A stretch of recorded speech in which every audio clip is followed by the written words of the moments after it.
Now, remember, the AP reported that the U.S. will accept 85,000 refugees in 2016, 100,000 in 2017.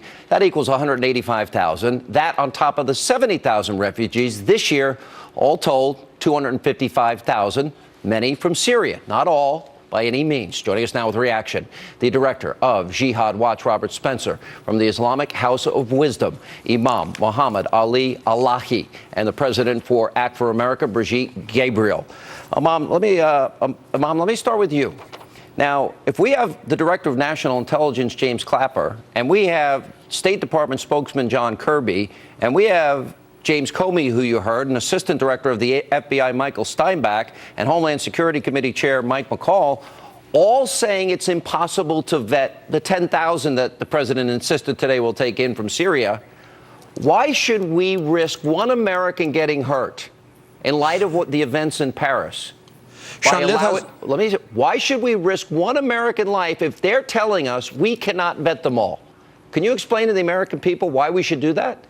I explained to American people that we have to deal with the causes, not the effects. I just asked you a question. You're not answering my question. The people of Syria used to live under a secular government in peace and prosperity, a government that was not looking like Saudi Arabia for. They had not the intention of have Sharia law like Saudi Arabia is talking about. Sir, you don't know. Wait a minute.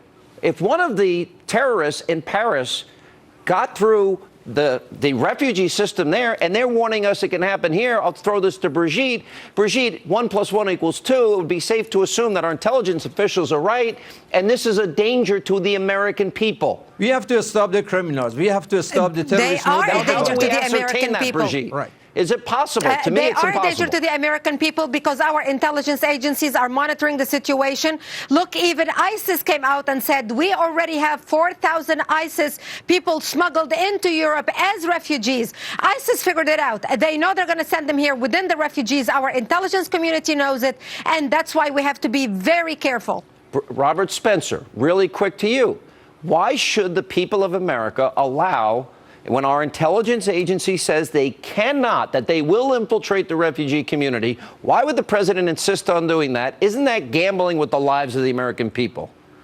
It is definitely gambling with the lives of the American people. An attack like what happened in Paris, an attack like what happened in Paris is very likely to happen here as a result of this. Look, the Obama administration won't even acknowledge or name the enemy or admit that there's an ideology behind it. And so how are they going to vet when they won't even admit that this ideology exists? How are they going to vet for it? There's absolutely no way, and it's absurd, and it's bordering on suicidal. It's definitely very much against American interests, and not one refugee should come here. The Republicans in Congress better take note, and they better stop it. And coming up next, thank you all, right here tonight on Hannity.